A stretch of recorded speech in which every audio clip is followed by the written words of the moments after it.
After years of putting up with my mother's emotional abuse, she told me to leave her house, calling me a disappointment and a failure. As she slammed the door, I felt my heart break, but anger took over. "I'll make you regret this," I whispered. What she didn't know was that I was about to expose her manipulations to the entire family. I'm not proud of how far things went. I'm not the type of person who likes drama. I like structure. I like rules. I follow through, I work hard, I keep my head down. But when someone keeps pushing you, keeps spitting in your face and daring you to break, eventually, something inside you just snaps. That's what happened with me and my brother, Dean. We grew up in Huntington, West Virginia. Our family ran a local hardware and supply business, Rogers and Sons Supply Company. Our grandfather started it in the 1950s, built it up from nothing. My dad kept it going. Dean and I both worked there, even as teenagers. But it was always understood by everyone, teachers, neighbors, our own relatives, that Dean would take over. He had that energy, that fake charm that people mistake for leadership. I was different. Quiet. I liked numbers, details, making sure things ran smoothly. I handled the invoices, payroll, stock management. I was the one staying late fixing errors no one noticed. But Dean got all the credit. If a big order came in, Dean closed the deal. If we had a good quarter, Dean led us there. Nobody talked about how he ignored supplier emails for weeks or overpromised on things we didn't even stock. Still, I didn't fight it. I figured my work spoke for itself. My dad knew what I did. I thought, when the time came, he'd be fair. I was wrong. When our dad died in 2019, everything fell apart. Dean immediately acted like the boss.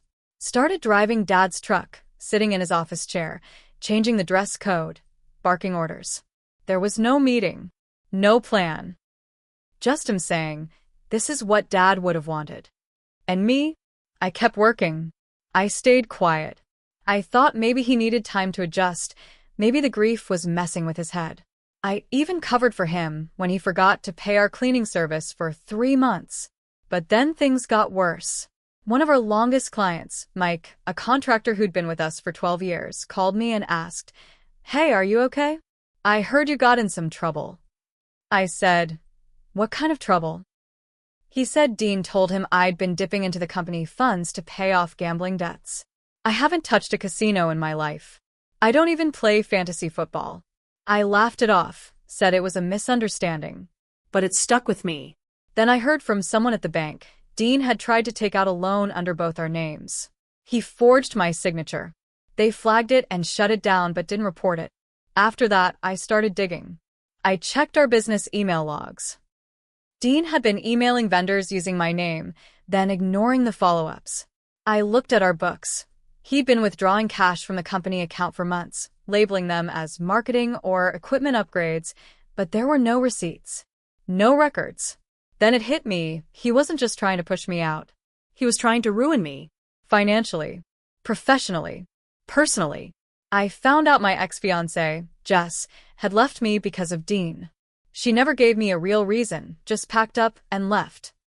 But a mutual friend told me, months later, that Dean had told her I was sleeping around, that I was a walking red flag.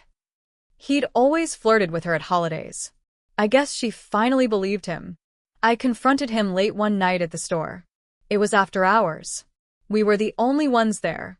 I said, "Why are you lying about me? Why are you trying to burn everything down?" He didn't even pretend to deny it. Just smiled that smug, fake smile and said, "You were never cut out for this. You're weak. I carried you for years. You think this place would run without me?" I stood there, stunned. He walked right up to me and said, "You don't belong here. You never have. Get the hell out of my business." Then he fired me. Right there. Told me to leave my keys on the counter and not come back. And the worst part? He couldn't actually fire me. Legally, I was still co-owner. But I left. I walked out the front door, got in my truck, and sat in the parking lot shaking for 20 minutes. That night, I went home to the apartment I was renting downtown. I didn't cry. I didn't call anyone. I opened the file folder I'd been keeping for almost 2 years, The one full of financial records, emails, texts, photos, voice recordings. I laid it all out. And then I picked up the phone and called my dad's lawyer. What Dean didn't know was this. Our dad changed the ownership documents before he died. 2 years earlier. Dean never saw them. Dad left everything to me, not out of favoritism, out of trust. His exact words in the will were, "One of my sons makes a lot of noise. The other gets things done." After that call to my dad's lawyer, things moved fast, but not fast enough to stop the damage Dean was still causing. We filed the paperwork to confirm ownership, but legal steps take time. I had to sit on the sidelines and watch as Dean kept pretending he was in charge of a company that didn't legally belong to him. That's when he got reckless. He moved the company's checking account to a different bank, one I didn't have access to. Started paying vendors late, or not at all. He fired 2 employees who had been with us for over 10 years and replaced them with his poker buddies. He told people I'd walked out because I couldn't handle the pressure, that I'd gone to rehab out of state. That lie spread fast in Huntington. Small town like this, word travels. One day I ran into Mike, the contractor, at a gas station. He looked at me like he'd seen a ghost. "Man, I didn't think you'd be back this soon." I asked what he meant. He said, "Dean told us you had a breakdown, that you tried to steal from the company, and your own mother cut ties with you." That's when I found out Dean had told our mom I'd tried to forge Dad's will, that I was trying to cheat him out of his birthright. And she believed him. I called her, thinking maybe I could explain. She picked up and said, "You disgust me. Your father would be ashamed of what you've become." Then she hung up. I didn't call again. That moment changed something in me. Before, I still held on to this hope that maybe I could fix things. That if I exposed the truth, things could go back to the way they were. But now? Now, I wanted justice. I wanted revenge. So I kept building my case. I met privately with every vendor and supplier I could. I showed them documents. Proof of missing payments, bounced checks, personal charges made on the business account. I had receipts. I showed them how Dean had signed my name on several contracts I'd never seen. I also pulled employee statements, some on the record, some off. The ones who had quit told me about harassment, intimidation, shady deals. One guy even said Dean had asked him to get creative with the inventory numbers to help fudge our taxes. I passed everything to my lawyer. And then, the real turning point came. One of the major wholesalers we worked with, Hale Industrial Supply, cut ties with us. They cited erratic leadership and breach of agreement. Dean lost his temper. He threatened to sue them. They didn't flinch. That deal alone had brought in nearly 30% of our business. Within 2 months, the company was bleeding. Customers started backing out of orders. Longtime clients ghosted us. Creditors began calling. Dean ignored them. And still, I waited. The court date finally arrived. It was a small hearing, mostly procedural, but Dean showed up dressed like he was going to a barbecue. No lawyer, just him and his arrogance. When the judge read the will aloud, clearly stating I was the sole owner, Dean just sat there, blinking like he didn't understand the words. "This is a mistake," he said. "My dad would never do this. My brother forged that." The judge looked at him and said, "The document was notarized and filed 2 years before your father's death. It holds up." And just like that, the company was legally mine. But that wasn't the end. Dean didn't just roll over. He tried to fight back, slandered me on Facebook, told everyone I stole the family legacy. He even tried to break into the office one night and wipe the company computers. What he didn't know was I had changed every password, locked every file, and backed up every piece of data to an encrypted server weeks before. He was locked out of everything: accounts, systems, the front door. I had the locks changed that same day. He stood in the parking lot screaming like a lunatic. I watched from the second-floor office window. For the first time, I didn't feel anger. I felt cold, focused. He had nothing, and I was just getting started.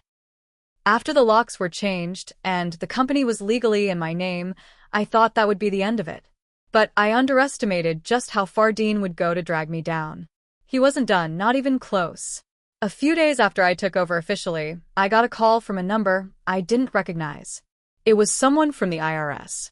Apparently, Dean had filed tax reports in my name for the previous year, false reports, understating income, listing fake deductions, and using doctored expenses. He hadn't just mismanaged the business. He had weaponized the paperwork to get me investigated. I had to spend weeks sorting through every record, every receipt, every statement to prove I hadn't filed those documents. I had to bring in the company's old accountant, someone Dean had fired a year earlier, who backed up my side of the story and showed proof of the discrepancies. It cost me thousands in legal and accounting fees. Time, stress, sleep. There were nights I barely ate. My hands shook every time the phone rang. I was scared that after everything, after I'd waited, been smart, played fair, I could still lose it all because of his lies. Then I found out something else. Something worse. Dean hadn't been staying at a motel like he claimed. He'd been living with my ex-fiancée, Jess. That was the last hit I didn't see coming. Apparently, not long after our breakup, Dean started checking in on her, telling her I was spiraling, that I was blaming everyone else for my failures. Then, at some point, he moved in. He'd been living with her for over a year. She even helped him with some of the forged documents. She gave him copies of my personal records, old pay stubs, bank info, even my social security number. I found out through a mutual friend who thought I already knew. I didn't. I hadn't talked to Jess since she left. I hadn't even let myself wonder what happened. Now it all made sense. She didn't just leave me. She helped destroy me. And they thought they'd gotten away with it. That I was too soft, too careful, too scared to retaliate. But they were wrong. I was building something stronger than revenge. I was building proof. And now I had a new goal. Not just to take back what was mine, but to make sure they couldn't hurt anyone else ever again. I hired a private investigator. I needed hard proof of Jess's involvement. Financial records. Text messages. Communications between her and Dean. Anything that tied her to the forged IRS filings, the bank fraud, the identity theft. It didn't take long. The investigator pulled text backups, emails, even security footage from the bank where she accompanied Dean to try and open a new credit line using my name. She was laughing in the background while he signed the forms. I handed everything to the lawyer and the authorities. We were no longer just dealing with a civil matter. It was criminal now. Dean and Jess had no idea what was coming next. Dean didn't know the walls were closing in until it was too late. About 6 weeks after I turned the evidence over to the authorities, I got a call from the local sheriff's office. They had executed a warrant. Dean had been arrested for fraud, forgery, and attempted identity theft. Jess was picked up the same day for aiding in financial fraud and knowingly submitting false documents. It made the front page of the local paper. Local business heir arrested in financial fraud scheme. People around town finally started putting the pieces together. The gossip shifted fast. The same folks who once believed Dean's lies now whispered things like, "I always knew something was off about him." Funny how quickly loyalty changes when the truth becomes public. I showed up in court for both of their hearings. I didn't need to be there, but I wanted to look them both in the eye. Dean wouldn't meet my stare. Jess did. But only for a second. Then she looked away. Her lawyer tried to say she was misled by Dean, but the emails showed she knew exactly what they were doing. They were partners in every way that mattered. They both pled guilty to avoid a trial. Dean was sentenced to 18 months in state prison, followed by 3 years of probation. Jess got a year in county jail and had to pay back nearly $30,000 in restitution, most of it to me. I didn't celebrate. There was no parade, no moment of glory. Just a heavy sense of justice finally catching up.